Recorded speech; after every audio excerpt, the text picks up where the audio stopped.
Olá pessoal, hoje nós vamos então dar início à nossa segunda aula sobre DNS. Então nessa aula a gente vai ver na prática a instalação e a configuração de um serviço de DNS utilizando o Bind.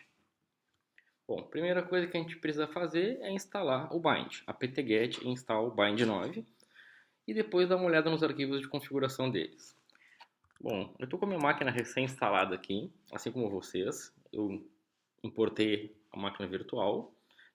Não esqueçam, antes de entrar na máquina e na parte de placa de rede e verificar se a placa de rede está habilitada e está em modo bridge. E depois selecione a placa de rede de acordo com a placa física de vocês. No meu caso é a placa Wi-Fi. Startamos nossa máquina virtual. Nós vamos entrar na máquina virtual apenas para ver o endereçamento IP que ela está utilizando para depois poder conectar via acesso remoto. Conectei na máquina com o usuário aluno, ifconfig, está ali meu IP. ETH0 tem um IP 10.10.1.23. Cada um de vocês vai ter um IP diferente de acordo com a rede que está utilizando. Posso minimizar essa máquina, posso minimizar o VirtualBox. Vou abrir um terminal. No caso, vocês podem utilizar o PUT, tá? Que eu passei para vocês no material de aula como realizar o download dele. E conectar a máquina com o usuário aluno. 10.10.1.23, a senha aluno,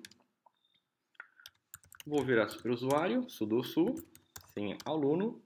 Eu sugiro vocês realizarem um apt-get update antes de fazer a instalação do bind, até para atualizar os repositórios de vocês, tá? Eu não vou fazer aqui porque eu já tinha feito antes. Vou instalar o bind, apt-get install bind 9.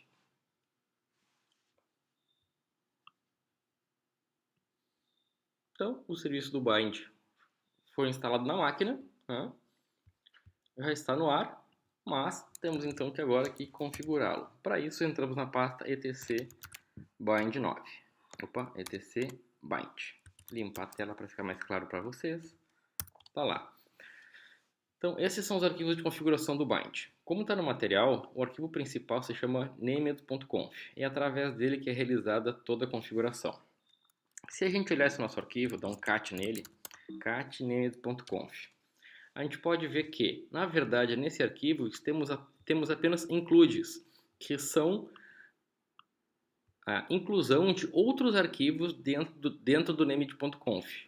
A ideia é que as opções do bind a gente configura nesse arquivo named.conf.options. As configurações das nossas zonas vão estar no named.conf.local. E esse default zone são zonas default que, via de regra, não devemos mexer. Bom, aqui está um exemplo do named.conf, caso fosse colocado todos aqueles includes no mesmo arquivo. O que a gente tem aqui? A seção de options, que a gente tem um arquivo separado chamado named.conf.options. A parte de zonas, que é o nosso arquivo de zonas. Padrões, ó, zona ponto e zona 127.00. Isso aqui a gente pode dizer que são zonas default, quer dizer, quem responde para o ponto, o root server, está no db.root, que é um arquivo de configuração. Esse arquivo db.local contém as informações do localhost, ó, é a zona reversa do endereço IP 127.00. A gente já vai ver como isso funciona. E aqui um exemplo de uma nova zona chamado redes.com.br, que aponta para o arquivo redes.db. Quer dizer, isso aqui foi colocado depois e é o que a gente vai configurar no nosso arquivo named.conf.local. Seguindo então um exemplo de uma zona reversa, 172.16.38, e aqui um exemplo de uma zona reversa IPv6. Aqui está repetido duas vezes isso aqui, depois eu arrumo no material. Tá? É só IP6.arpa. 2001 0db8 0000. Vamos ver também depois como configura cada um desses arquivos. Bom, como eu comentei, o arquivo db.root tem a informação sobre os root servers, quer dizer, quais são os endereços IPs dos root servers existentes no mundo. Vamos dar uma olhadinha nisso na prática lá. Dá um ls de novo, está aqui, ó. db.root cat db.root. Então observem que esse arquivo contém vários root servers, eles são nomeados por letras, e cada um deles tem seu endereço IPv4, já aprendemos então, ó, ad address, endereço IPv4 tal, e endereço IPv6, por que 4As? Porque o IPv4 tem 32 bits, o IPv6 tem 128 bits, então 4As daria 128 bits. É só uma analogia, tá? Então aqui está o endereço IPv6 desse root server. Observe que esses endereços não mudam praticamente nunca, né? E mesmo que algum mudem, vocês têm vários, tem do A ao M de root server, quer dizer, caso um arquivo de vocês esteja desatualizado, não vai fazer muita diferença não. Então, todos esses root servers respondem pelo endereço ponto. Tá? Então, endereço ponto, NS, o name server é o mrootserver.net. E aqui embaixo, o endereço IP. Esse número que tem aqui é o tempo de vida das informações que eles nos respondem, quer dizer, por quanto tempo a gente vai acreditar na informação enviada por eles e guardar no nosso cache. Esse tempo aqui está em segundos. Voltando lá. Está aqui o exemplo, já mostrei para vocês na prática, no root server. Bom, aqui então tem uma zona padrão, né, do redes.db, quer dizer, um arquivo de zonas daquela zona mostrada anteriormente, que é a zona redes.com.br. Vamos criar na prática então essa zona para a gente lá. A gente vai criar essa zona do tipo master, ela não é slave, ela é master, tá? É a zona principal e ela aponta para um arquivo. O nome do arquivo é indiferente, tá? Desde que por organização esteja na pasta do bind ou em alguma subpasta. Então eu vou criar uma zona para a gente lá, apontando para um arquivo. Limpa a tela. vi name.conf.local. Ó, esse arquivo está vazio. Aqui que eu devo inserir minha zona. Bom, o que a gente pode fazer para facilitar a nossa vida? A gente pode olhar um arquivo pronto e mudar de acordo com a nossa necessidade. Vou dar uma olhadinha lá no Default Zones. Ó, pegar um exemplo dessa zona aqui, da zona Default Localhost, e vou colocar no meu arquivo de configuração named.conf.local.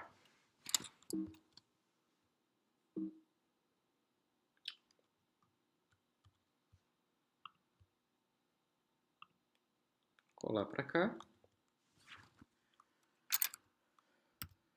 A minha zona vai se chamar cesar.com.br.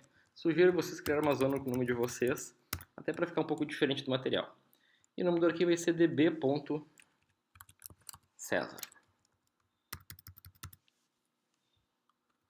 Então significa que a zona cesar.com.br vai ser respondida por essa máquina que eu estou configurando, esse meu bind, e o arquivo de configuração desta zona cesar.com.br vai se chamar db.cesar. Temos que criar o arquivo então, dá um touch, db.cesar, para criar um arquivo vazio. Ou melhor, tem um arquivo aqui chamado ó, db.empty, que a gente pode utilizar ele como exemplo. Vou dar um cat nele aqui, ó, cat db.empty. Tá? É um arquivo vazio, que era utilizado por localhost. Vamos olhar o db.local. Aqui já tem mais alguns exemplos. Vou usar esse aqui. Vou copiar esse db.local para db.cesar. E agora eu vou transformar esse arquivo no meu arquivo de zonas, onde vai conter a configuração das minhas máquinas. Então, aqui tem algumas configurações padrões que eu vou mostrar para vocês depois.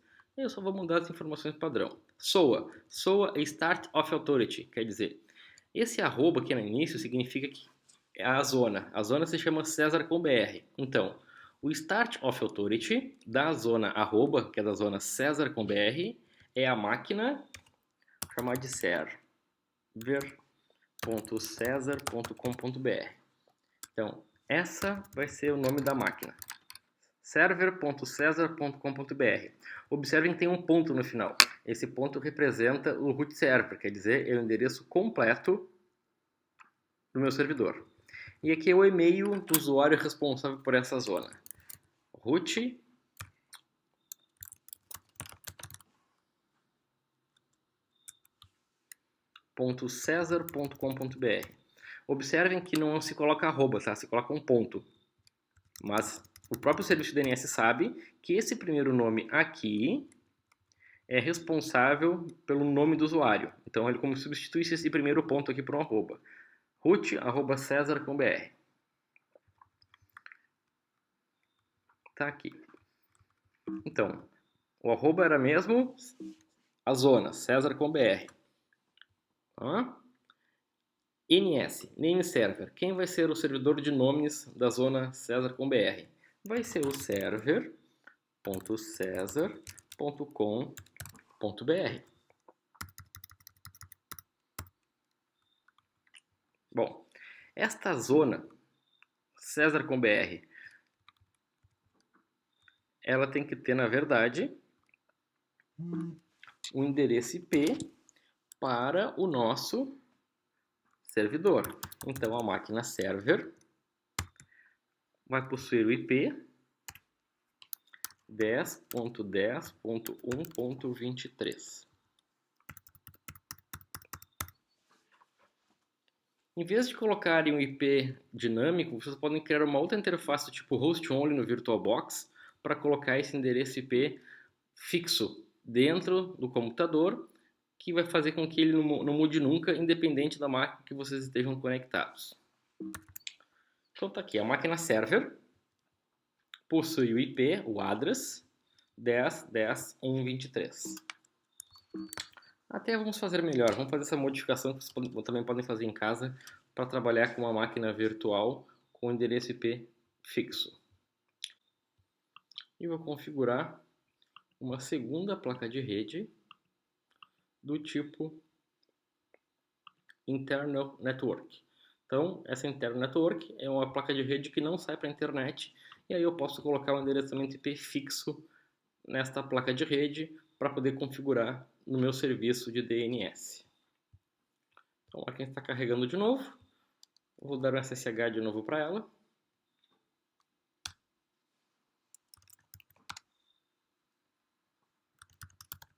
Virar root.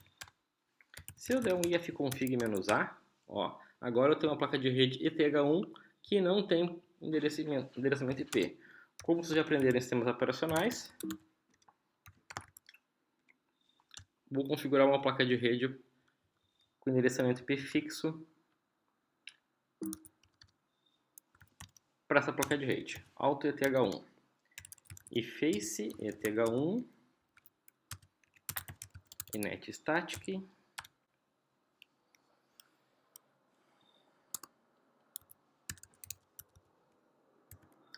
address. Vou botar uma rede qualquer. 172.16.0.1. Netmask.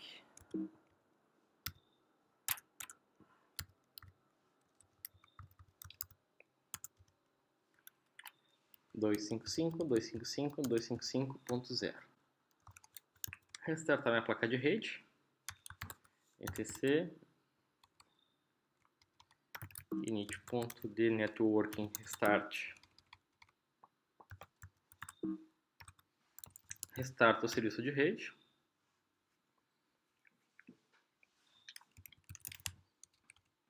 ifconfig. Então tá aqui, a minha placa ETH1 agora possui endereço IP 172.16.0.1.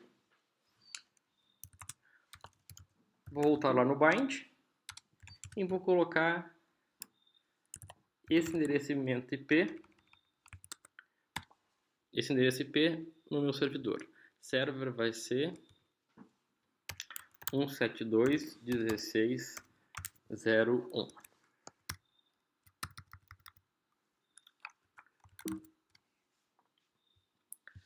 Voltando ao nosso material de aula, criei a zona Cesar.com.br, apontei para um arquivo de configuração.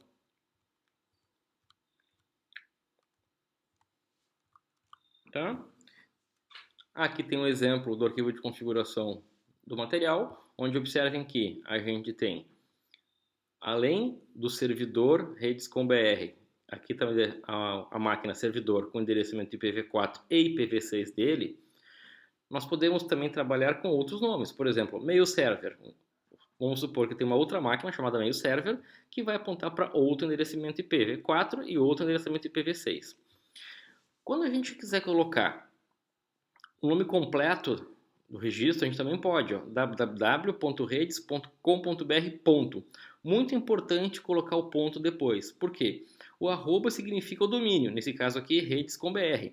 Então, quando eu coloco só a palavra servidor, automaticamente o servidor de DNS coloca servidor.redes.com.br. Se eu não colocar www ou servidor.com.br e esquecer de botar o ponto no final, ele vai concatenar o nome que está aqui com o arroba, que é o nome do meu domínio. Então, ou vocês podem colocar só o nome simples do servidor de vocês, ou o nome completo colocando um ponto no final. Aqui nós temos um outro tipo de registro, chamado também de MX. MX é o Mail Exchange, quer dizer, quem é o servidor de e-mail da zona redes.com.br? É a máquina chamada mail server. Essa máquina mail server tem aqui IP, tá aqui a máquina mail server e tá aqui o endereçamento IPv4 e o endereçamento IPv6 dela. Voltando à nossa prática, vou restartar o serviço do bind. Vocês podem digitar também service bind novel restart. Bom, aparentemente startou o bind. Só que esse OK aqui, pessoal, não significa muita coisa. Ele significa que o serviço subiu, mas não significa que a nossa zona está correta. Então é muito importante, gravem, depois de realizar um restart do bind, olhar os logs para ver se lá no syslog está correta o restart do serviço. Então, olha só. Deu um erro nesse arquivo, a gente pode ver depois que erro é esse, mas as zonas automáticas foram lidas e a zona César com BR também foi lida com o número serial 2. Vamos verificar então o que essa informação chamada número serial é aquelas outras opções que estavam no cabeçalho do arquivo. Essas informações aqui, tá? Vamos lá?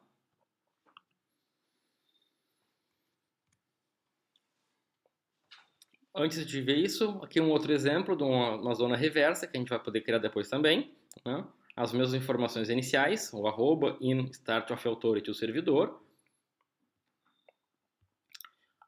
As informações básicas e aqui embaixo, arroba, que é a zona toda, in, ns, o servidor de name, server, e agora o registro reverso. Aqui está errado, aqui é PTR, tá? 140 in PTR. Eu já vou alterar no material para postar para vocês a versão atualizada. Então, PTR é pointer, é zona reversa, e aponta para o nome. Então, é o IP que aponta para o nome. Mas que zona é essa? redes.db.rev. Voltamos lá no nosso arquivo principal. Redesdb.rev é o arquivo de zonas reversas da rede 172.16.38. Então, é assim que funciona a zona reversa. A gente coloca o endereçamento IP ao contrário. Para que serve essa zona reversa? Para a gente validar se quem está respondendo por aquele IP realmente é a máquina que a gente precisa. Por exemplo, se eu tenho na internet um servidor de nomes, eu preciso garantir que aquele servidor de nomes é quem realmente diz ser. Então, para isso, eu pergunto para o endereço IP qual é o nome da máquina. Observem que isso é o contrário do serviço de DNS. Não é uma tradução de nomes para IP, é uma tradução de IPs para nomes.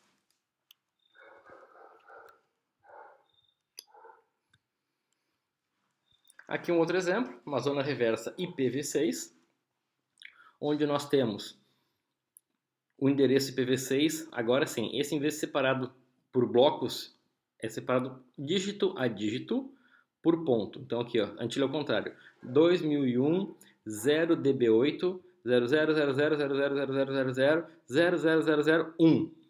Então, para que serve essa linha origin? Isso aqui facilita a minha vida, porque eu tenho que ter no máximo, ou melhor, eu tenho que ter 32 dígitos de IPv6. Quando eu uso o origin, eu posso suprimir essa informação nas linhas posteriores. Então, é como se eu estivesse digitando essa informação aqui, do lado de cada uma dessas entradas. Então, está aqui o endereço, ó, aqui é a rede KD 0001, tá? Sempre se lê ao contrário, endereçamento IP. Vamos validar isso, ó, 2001 DB8 KD1. Esse é o endereço IPv6 direto.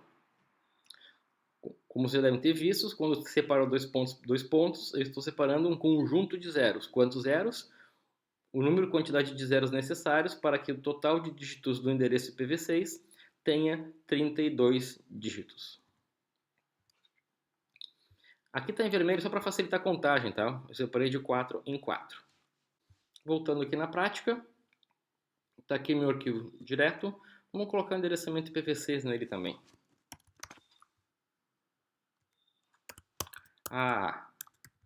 Endereçamento IP 2001 DB8 2.2.10. Vou botar 11.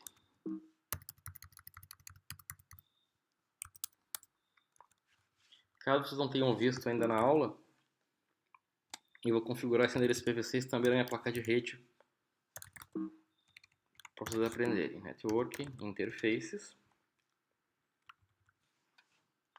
Copiar essas três linhas, Y3Y no VI. Colar aqui embaixo. Aqui, em vez de net, é inet 6. E é só botar o endereço. 2001 DB8 2.2.11. E a máscara, a gente trabalha com o número de bits que a gente vai utilizar no IPv6. Nesse caso, vai ser uma máscara /64. Restartar o serviço.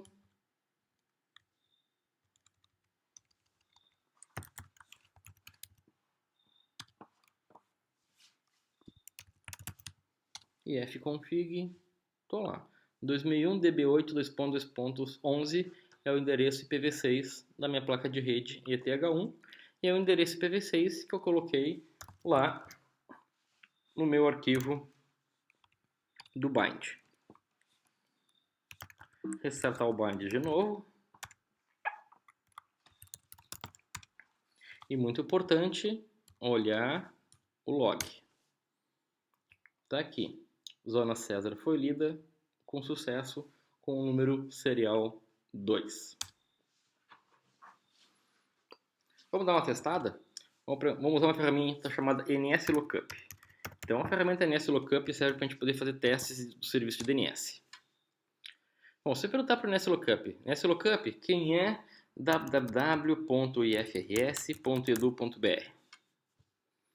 Então, observem que o servidor de DNS 10.10.1.1, que é o meu gateway, no caso, meu roteador ADSL, tá? Me respondeu que é esse endereçamento IP aqui. Se eu perguntar para ele quem é server.cesar.com.br, tá? Notem que vem um endereço bem estranho aqui que eu não configurei. Por quê? Porque eu perguntei para o meu servidor de DNS do meu roteador. Quer dizer, ele foi lá para o root server perguntar. E eu não quero isso, eu quero que ele pergunte para o meu servidor de DNS atual, que pode ser um endereço de localhost. Então eu tenho que fazer o meu NSLookup e perguntar para quem? Para o meu servidor de DNS que eu estou montando agora. Então eu botei server e meu endereço de localhost. Agora sim eu vou perguntar para o meu serviço de DNS que está rodando na porta 53 da minha máquina. Quem é? server.cesar.com.br. Ok, ele me respondeu corretamente. server.cesar.com.br é um 721601. Tá? Perguntei para o meu servidor de DNS, ele me respondeu. Gostei do NSLookup. Vamos voltar lá para o material de aula. Bom, além do serviço de DNS, a nossa máquina possui um arquivo chamado hosts. Nesse arquivo hosts contém informações locais da nossa máquina, quer dizer, quais são os endereços IPs e os nomes que a nossa máquina vai conhecer sem perguntar para um serviço de DNS. Então, na verdade, o que deve ter de importante nesse arquivo hosts é apenas o 127.0.0.1, que é o localhost.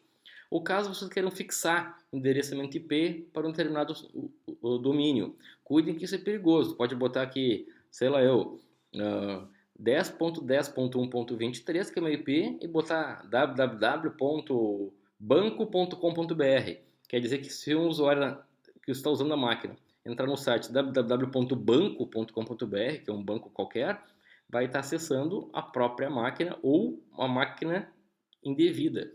Isso aqui é muito utilizado por sistemas de phishing de vírus para burlar os serviços do usuário. Quer dizer, o usuário pensa que está acessando um servidor e na verdade está acessando outro.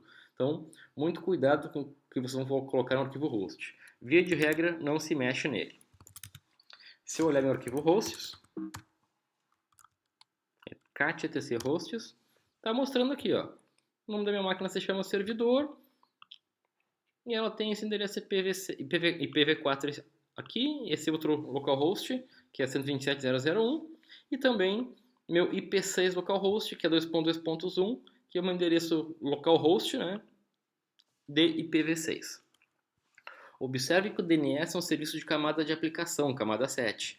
Então, mesmo que a gente não tenha um serviço de IPv6 rodando na nossa rede, a gente pode, sem problema nenhum, fornecer informações de IPv6 para quem requisitar, porque ele é um serviço de camada 7, não de camada de rede. Deixa a tela limpa aqui. Voltar lá. Então vamos ver então cada uma daquelas opções nessa parte inicial do cabeçalho de um registro SOA, de Start of Authority. Observem que esse registro começa aqui, abre-se parênteses e fecha aqui no final. A gente já falou, aqui então o nome da máquina, que está respondendo pelo serviço de DNS, onde está criado o serviço de DNS, e aqui o usuário que responde por esse serviço. Pode botar um e-mail tipo hostmaster ou administrador, qualquer e-mail que exista que responda pelo servidor de DNS que vocês estão configurando. Essa informação aqui é o número serial. Ele é muito importante, porque através desse endereço, ou melhor, desse número serial, é que os serviços de DNS hierárquicos, quer dizer, hierarquia de DNS, vai poder saber se houve ou não alterações nos teus registros. Então, toda vez que tu faz uma alteração no DNS, é importante eles alterarem esse endereço serial para que quem requisita perguntas no DNS autoritativo de vocês saibam que houve alterações nos arquivos de configuração. E via de regra se coloca uma data ao contrário, por exemplo aqui, ó, 2015, fevereiro, dia 8, revisão 1. Quer dizer, se for mexer várias vezes o dia no DNS, tu põe 01, 02, 03 e assim sucessivamente. Essas informações, refresh, retry, expire, são informações referentes à replicação do serviço do registro de DNS entre um servidor master e um servidor slave, um servidor escravo, né? Então, 3.600 segundos é o tempo que o servidor de DNS secundário vai perguntar para o primário se tem alterações. Essa segunda informação é o tempo de espera para dizer que houve falha na transferência. Por exemplo, acabou os 3.600 segundos, então o servidor de DNS secundário, um slave, vai perguntar novos dados para o master. O tempo de transferência tem que ser de 900 segundos. Caso, nesse exemplo aqui, caso não ocorra a transferência completa da zona, ele vai dizer que houve um problema. Bom, por quanto tempo ele tenta de novo e de novo e de novo? Esse tempo de baixo aqui, ó. Esse tempo é o tempo que um servidor de DNS slave secundário, né, vai ficar tentando baixar informações no servidor de DNS master até desistir, quando esse tempo aqui acaba, e vai dizer que a sua zona que ele tem está inválida, quer dizer, os registros são muito antigos e ele vai parar de responder. Então, o teu serviço de DNS secundário para de responder informações daquele domínio específico. E já esse cara de baixo aqui, ó, o TTL, é o tempo que um servidor recursivo qualquer, por exemplo, o meu servidor da minha casa, ele tem o meu ADSL. O meu ADSL vai perguntar quem é www.poifrs do BR. Aí lá no domínio www.poifrs do BR vai ter informação de TTL. Quer dizer que aquela informação trago para minha máquina local, para o meu servidor recursivo, e quando aquele tempo acaba, eu vou lá no servidor de novo e pergunto se houve alterações. Então, se alguém mais perguntar pelo mesmo endereçamento IP, o mesmo nome de registro de DNS, e o tempo de TTL não tem acabado, o servidor de DNS não faz uma nova consulta. Ele responde com as informações que ele tem em cache. Ok? Vamos ver como é que está o nosso arquivo de configuração lá, o db.caesar. Ó, eu estou com o serial número 2. Vou botar... O serial vai ser 2015. Vamos supor que hoje seja dia 5/5 e essa seja a segunda revisão.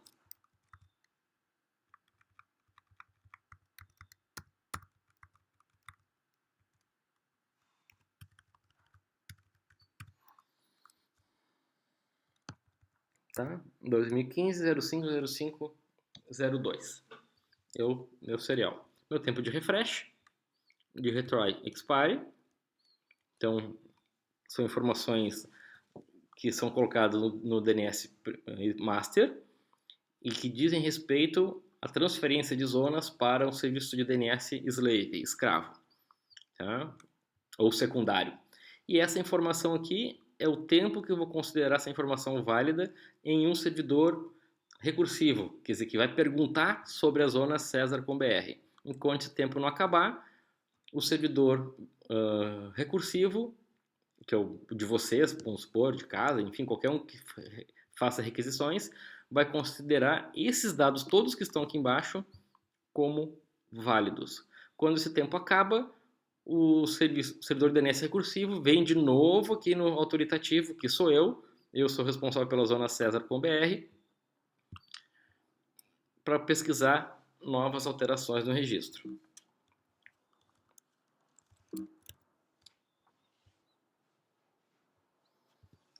Bom, feita a configuração básica do nosso DNS primário, vamos ver um outro arquivo que nos interessa, o resolve.conf. Vocês lembram que quando eu entrei no NSLookup e digitei só server, o endereço estava 10.10.1, que era então isso aqui é o endereço de servidor de DNS que eu recebi na minha máquina, enviado para mim através do serviço de DHCP que roda aqui na minha rede local. Então, se eu der uma olhada nesse arquivo resolve.conf, opa, tá na pasta etc. Ó, tá o servidor de nomes que eu recebi da minha máquina, da minha rede. Eu posso trocar ele. Vou botar aqui 127.0.0.1 para que a partir de agora, para todo o meu computador, quem vai responder por DNS vai ser a máquina 127.0.0.1. Observem que cada vez que vocês reiniciarem o servidor de vocês, o VirtualBox, a rede, através do serviço DHCP, vai trocar essa informação colocando a informação original. Quer dizer, que o serviço de DNS de vocês é o endereço IP do gateway de vocês. E você tem que vir aqui de novo e botar o que vocês querem, que no meu caso, ou no de vocês, vai ser a própria máquina que vai responder. Então agora se eu dar um ping em 88, vamos supor, www.terra.com.br, observe que demorou um segundinho para iniciar. Por que isso? Foi o tempo que o nosso servidor de DNS, que já está configurado de forma recursiva, demorou para perguntar para um root server quem era BR, quem era com, quem era o Terra e quem era a máquina www. Então quer dizer que a partir de agora o meu servidor de DNS já está rodando e está funcionando. Se eu perguntar para ele, ó, ping server.caesar.com.br, tá aí, ó, 172.16.0.1, que sou eu mesmo. Então quer dizer que o meu servidor de DNS está funcionando. Ferramenta de teste, então, verificamos já como funciona o host, desculpa, o NSLookup. Sugiro que você dê uma olhada no host e no Ruiz e no Dig, que são outras ferramentas de teste. Aqui tem um link que vocês podem utilizar com algumas outras sugestões e como testar os serviços de DNS. Vamos voltar então agora para a prática e configurar o resto do nosso serviço de DNS. Eu já tenho uma zona César com BR. Vou colocar aqui também a informação do MX, que é o Mail Exchange.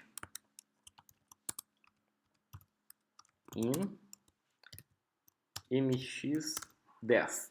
10 é a prioridade, porque eu posso ter vários servidores de e-mail. Então eu posso botar um número, ele sempre vai considerar o número menor como o primário. Caso ele fale, ele vai perguntar para o secundário. Vou dizer que aqui o número do meu servidor de e-mail se chama mail.cesar.com.br. Ou vou até fazer diferente, vou botar só mail. Também serve. Ó, se eu tivesse um outro, botaria aqui 20. E o nome da máquina é mail backup. Observem que eu preciso ter endereços IPv4 ou IPv6 para essas máquinas. Então a máquina mail vai ter endereço IPv4 172.16.0.1. O que eu estou fazendo? Estou apontando essa máquina fictícia chamada mail para o meu mesmo endereço IPv4. Poderia ser outro, se eu estivesse numa rede real, né, com várias máquinas. Mas como eu só tenho uma máquina funcionando, eu estou apontando para o mesmo endereço. Máquina de backup. Para ficar bonitinho, vou botar uma tabulação aqui em todos. Tá? Máquina mail backup. Ok. Mudar o serial. Agora vai ser a versão 3.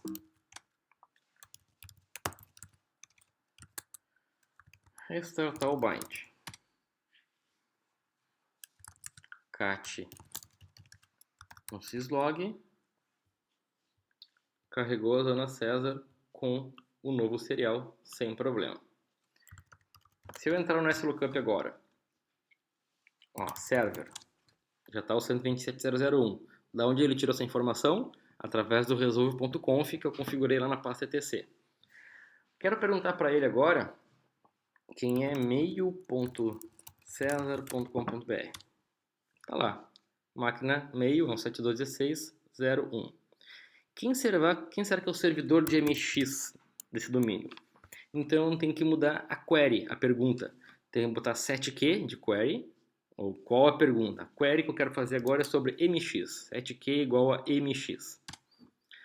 Quem é o MX, o servidor de e-mail de Cesar com BR, do domínio? Ó, ele me respondeu que o Cesar com BR tem 2 mail exchange. O mail e o mail backup. Uma outra pergunta. Setq igual a NS. Quem é o name server de Cesar com BR?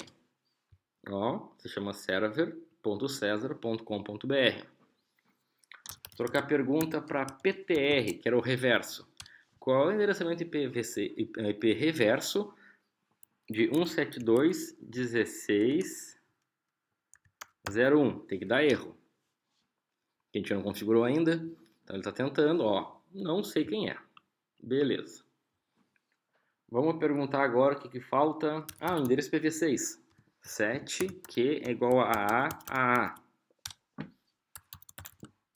Server com BR. Opa. Server.cesar.com.br.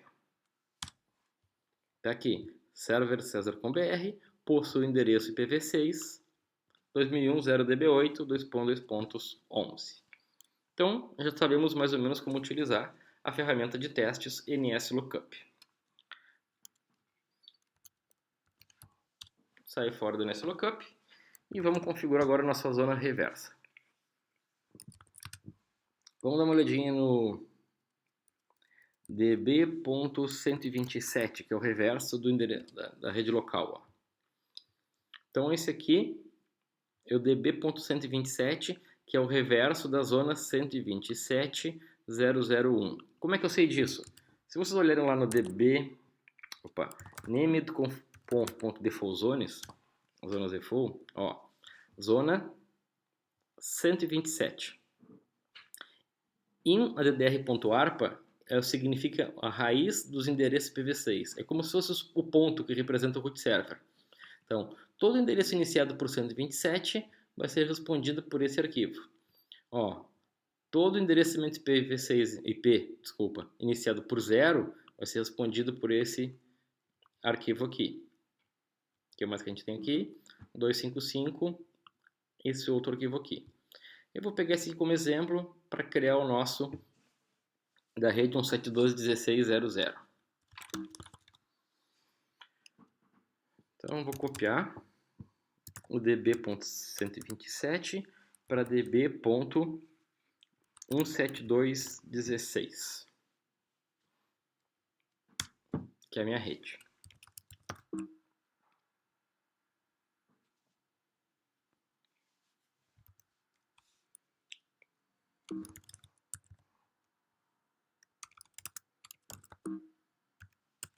Vamos copiar essa informação default zones, ó.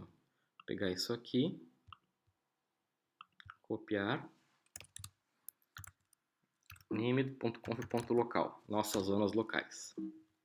E vou botar aqui então agora a zona reversa.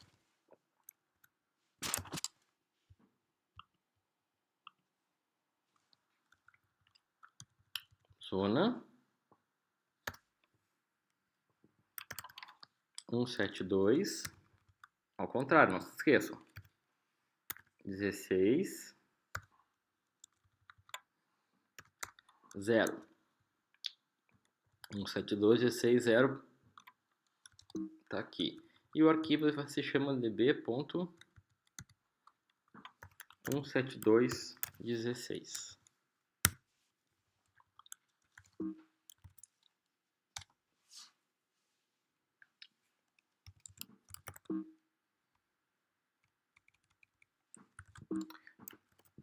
Pegando nosso arquivo 172.16, a informação do cabeçalho inicial aqui, a gente pode pegar do nosso arquivo da zona de DNS direta, cat db.caesar. Isso aqui é padrão para nossa zona. Copiar.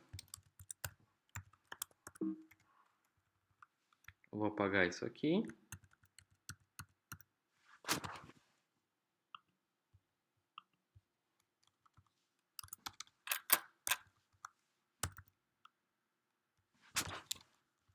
E eu vou colar aqui.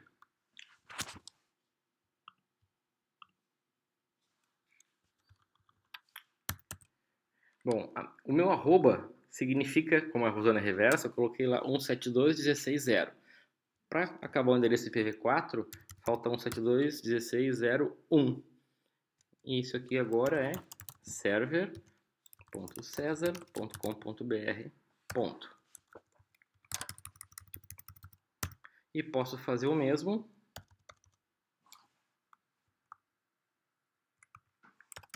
para o mail. E vamos criar também um www.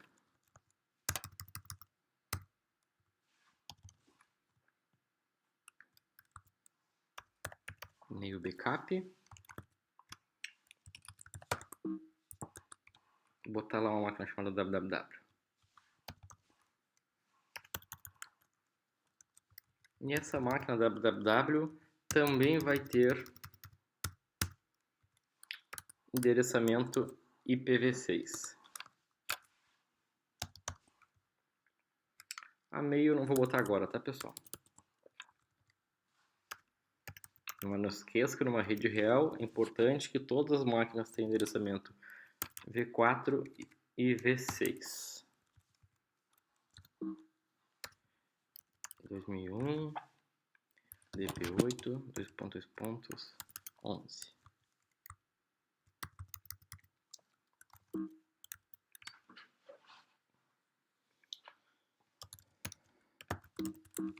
Sugestão, não tentem fazer a configuração toda de uma vez só. Façam o que eu estou fazendo agora. Façam por partes e toda vez que restartar o serviço do bind, verifiquem se há erro lá no log. Então tá, ó. Leu a zona 172.16, nossa zona reversa já foi lida. Então posso testar. NS lookup, agora botar set query para PTR e perguntar por 172.16.01. Tá aqui. O IP 172.16.01 possui esses nomes aqui: www, e-mail, server, e-mail, backup.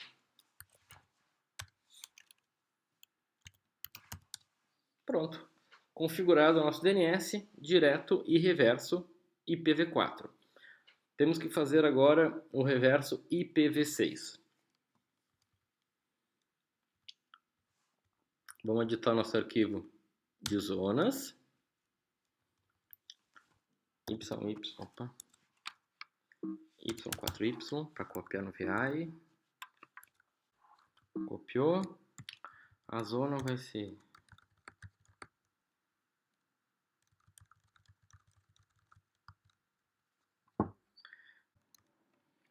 2001, 0db8, 1, 2, 3, 4 zeros, 1, 2, 3, 4 zeros, 1, 2, 3, 4 zeros. Bom, temos 24 dígitos na nossa zona, faltando mais 8 dígitos que eu vou colocar dentro do arquivo de reverso para fechar os 32 dígitos da zona, que vai ser a zona, botar db.cesar.rev, fica mais fácil de se localizar. Então, é o reverso da zona César.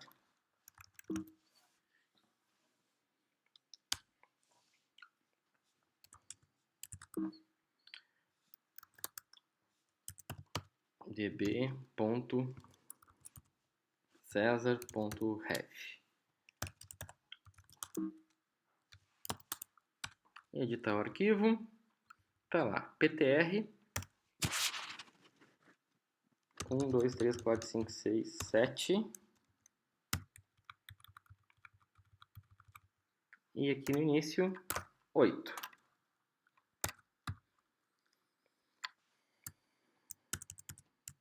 Tá aqui o reverso do IP server.cesar.com.br. Uma outra maneira de fazer, como eu coloquei no material, em vez de colocar o endereço todo aqui, é usar esse recurso chamado origin, para diminuir o número de dígitos que a gente pode colocar diretamente dentro desse arquivo de zona reversa. Vamos lá.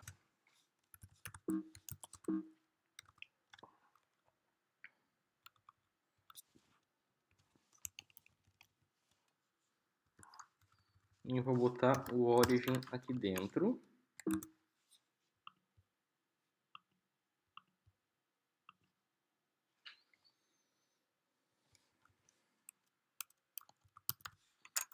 Carpa, ponto. E vou apagar então esses últimos 7 dígitos aqui. 8 quer dizer, né? 1, 2, 3, 4. 1, 2, 3, 4, 5, 6, 7, 8. 2, 3, 4, 5, 6, 7, 8. Acho que está correto. Vamos lá. Restart no bind. Zona foi lida.